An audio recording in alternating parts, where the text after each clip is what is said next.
അസ്സലാമു അലൈക്കും. വെൽക്കം ബാക്കിന് ഞാനിവിടെ പരിപ്പും ചീരയും കൊണ്ടുള്ള ഒരു ചീരക്കറിയുടെ റെസിപ്പിയാണ്. വളരെ പെട്ടെന്ന് ഉണ്ടാക്കാൻ പറ്റുന്ന ഒരു ചീരക്കറിയുടെ റെസിപ്പിയാണ്. ഇനി ഈ കറി എങ്ങനെ ഉണ്ടാക്കാമെന്ന് നോക്കാം. കുക്കറിലോട്ട് ഇവിടെ ഞാൻ 1 കപ്പ് സാമ്പാർ പരിപ്പാണ് എടുത്തിരിക്കുന്നത്. ഇതിലേക്ക് ഇത് വേവാൻ ആവശ്യത്തിനുള്ള വെള്ളം ഒഴിച്ചു കൊടുക്കാം. 1 ഗ്ലാസ് വെള്ളമാണ് ഇവിടെ ഞാൻ ഒഴിച്ചു കൊടുക്കുന്നത്. ഇനി ഇതിലോട്ട് ഈ ചീരക്കറിയിലേക്ക് ആവശ്യത്തിനുള്ള ഉപ്പ് ചേർത്ത് കൊടുക്കാം. 1 ടേബിൾ സ്പൂൺ ഉപ്പും 1/2 ടേബിൾ സ്പൂൺ മഞ്ഞൾപ്പൊടിയും ചേർത്ത് കൊടുത്ത് ഈ കുക്കർ അടച്ചു വെച്ച് ഒരു 3 വിസിൽ വരെ ഇതൊന്ന് വേവിച്ചെടുക്കാം. ഈ പരിപ്പ് വേവുന്ന ടൈം കൊണ്ട് നമുക്കിതിലേക്കുള്ള അരപ്പൊന്ന് അരച്ചെടുക്കാം.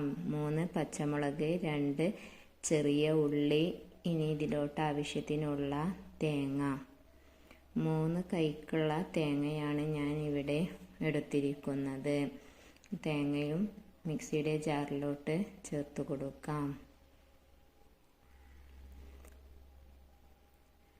ഈ തേങ്ങ ചേർത്ത് കൊടുത്ത് ഇനി ഇതിലോട്ട് 1/4 ടേബിൾ സ്പൂൺ ചെറിയ ജീരകവും ഇതരക്കാൻ ആവശ്യത്തിനുള്ള വെള്ളവും ചേർത്ത് കൊടുത്ത് ഒന്ന് അരച്ചെടുക്കാം. ഇനി ചട്ടിയെടുത്ത് അതിലോട്ട് വെളിച്ചെണ്ണ ഒഴിച്ചു കൊടുക്കാം. പരിപ്പ് ഇപ്പോൾ ഇവിടെ നല്ലോണം വെന്തിട്ടുണ്ട്. ഇനി ഇത് വേണമെങ്കിൽ ഒന്ന് ഉടച്ചെടുക്കാം. ഇനി ഈ ചട്ടിയിൽ 1 കപ്പ് ചീരയാണ് ഇവിടെ ഞാൻ കഴുകി വൃത്തിയാക്കി അരിഞ്ഞു വെച്ചിരിക്കുന്നത്.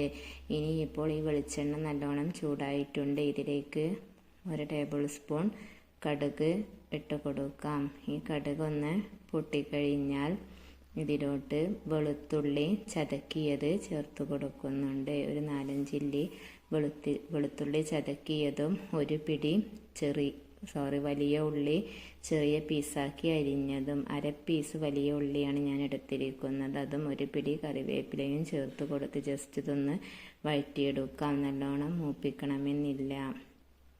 2 മിനിറ്റ് ഒന്ന് വഴറ്റിയെടുത്താൽ മതി.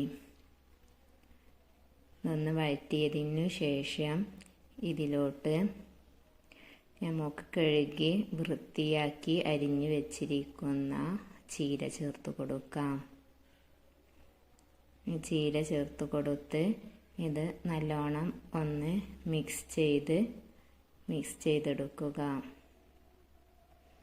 മിക്സ് ചെയ്തെടുത്തതിന് ശേഷം ഇത് മൂടി വെച്ച് ഒന്ന് വേവിച്ചെടുക്കാം. ഇപ്പോൾ ഇത് നല്ലോണം വെന്തിട്ടുണ്ട്. ഇനി ഇതിലോട്ട് നമുക്ക് വേവിച്ച് വെച്ചിരിക്കുന്ന പരിപ്പ് ചേർത്ത് കൊടുക്കാം. ഈ പരിപ്പ് ചേർത്ത് കൊടുത്ത് ഇത് നല്ലോണം ഒന്ന് മിക്സ് ചെയ്തെടുക്കുക. ചീരയും പരിപ്പും നല്ലോണം ഒന്ന് മിക്സ് ചെയ്തെടുത്തതിന്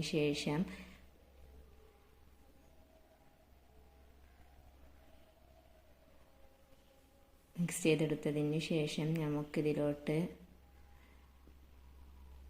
അരച്ചു വെച്ചിരിക്കുന്ന തേങ്ങ ചേർത്ത് കൊടുക്കാം. ഈ തേങ്ങയും ഇനി ഇതിലുള്ള മിക്സിയുടെ ജാറിലോട്ട് ഒരിത്തിരി വെള്ളം ഒഴിച്ചു കൊടുത്ത് അതും ഇതിലേക്കൊന്ന് ഒഴിച്ചു കൊടുത്ത് നല്ലോണം ഒന്ന് മിക്സ് ചെയ്തെടുക്കുക. ഈ തേങ്ങ ചേർത്തതിന് ശേഷം നല്ലോണം ഒന്ന് മിക്സ് ചെയ്ത് ഒന്ന് തിളപ്പിച്ചെടുക്കാം. ഇപ്പോൾ ഉപ്പിൻ്റെ കുറവ് ഉണ്ടെങ്കിൽ ഇതിലോട്ട് ആവശ്യത്തിനുള്ള ഉപ്പ് വേണമെങ്കിൽ ചേർത്ത് കൊടുക്കാവുന്നതാണ്. ഇങ്ങനെ നമ്മുടെ ചീരക്കറി ഇവിടെ റെഡിയായി. ഇതുപോലെ ഒന്ന് ഉണ്ടാക്കി നോക്കിയാൽ അടിപൊളി ടേസ്റ്റാണ്. ചോറിൻ്റെ കൂടെയൊക്കെ കഴിക്കാൻ നല്ല ടേസ്റ്റുള്ള ഒരു കറിയാണ്. വീഡിയോ ആദ്യമായി കാണുന്നവർ എൻ്റെ ചാനൽ സബ്സ്ക്രൈബ് ചെയ്യാൻ മറക്കരുത്. നിങ്ങളുടെ കമൻറ്റും ഷെയറും ലൈക്കും നൽകാൻ മറക്കരുത്. പുതിയൊരു വീഡിയോയുമായി വരുന്നതുവരെ അസ്സലാമു അലൈക്കും.